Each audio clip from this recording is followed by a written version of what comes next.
Hello student, સ્વાધ્યાય 2.2 માં question number 7 વિધેયને સાદા સ્વરૂપમાં દર્શાવો. તો વિધેયને આપણે સાદા સ્વરૂપમાં દર્શાવવાનું છે.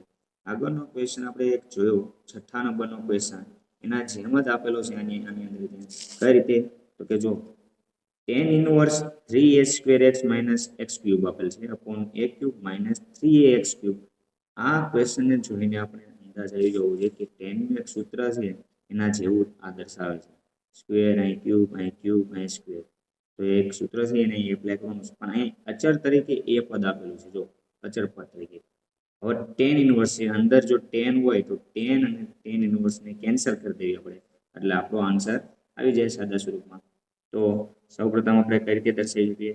ક્વેશ્ચન આપણી પાસે આપેલ છે tan inverse 3a² x - x³ upon a³ - 3ax² આ આપણો ક્વેશ્ચન છે. તો ધારવાનું છે આની અંદર કે ધારો કે શું ધારશું આપણે આની અંદર કે જેનાથી આપણે અહીં અંદર tan આવી જાય, tan અને tan ઇનવર્સ કેન્સલ થઈ જાય. તો ધારીએ આપણે તો આની અંદર x બરાબર x જ ધારવાનું રહેશે આપણે. તો x બરાબર a tan થીટા ધારશું. શા માટે x બરાબર a tan થીટા લીધું આપણે? તો જો અહીંયા એ અચળ પદ આપેલું છે. ક્વેશ્ચન નંબર 6 ની અંદર આપણે શીખ્યા એમાં આ રીતે આપેલું હતું એ. તો એ દર્શાવવા માટે અહીંયા આપણે એને સોલ્વ કરવા માટે જરૂર પડશે એની.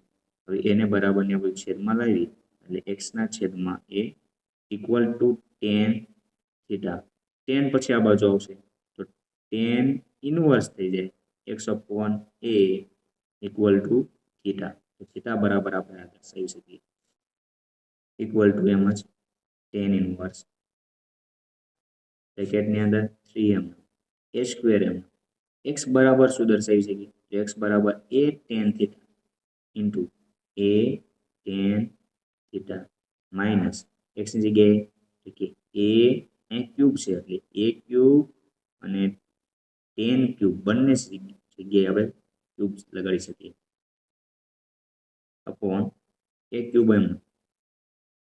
માઇનસ 3a x² છે ઇન્ટુ x² એટલે a² tan² થીટા થાય a² tan² થીટા. એના પછીનું સ્ટેપ જોઈએ તો tan ઇનવર્સ એમ જ રહેશે 3a² ઇન્ટુ a આધાર સરખા ઘાતનો સરવાળો. આ નિયમ છે આપણી પાસે. અહીંયા 1 છે અને 2 છે એટલે a³ થઈ જાય tan થીટા માઇનસ a³ એમનો tan³ theta upon a³ minus 3 અહીં જ આધાર સરખા ઘાતનો સરવાળો 1 + 2 એટલે a³ tan² થીટા.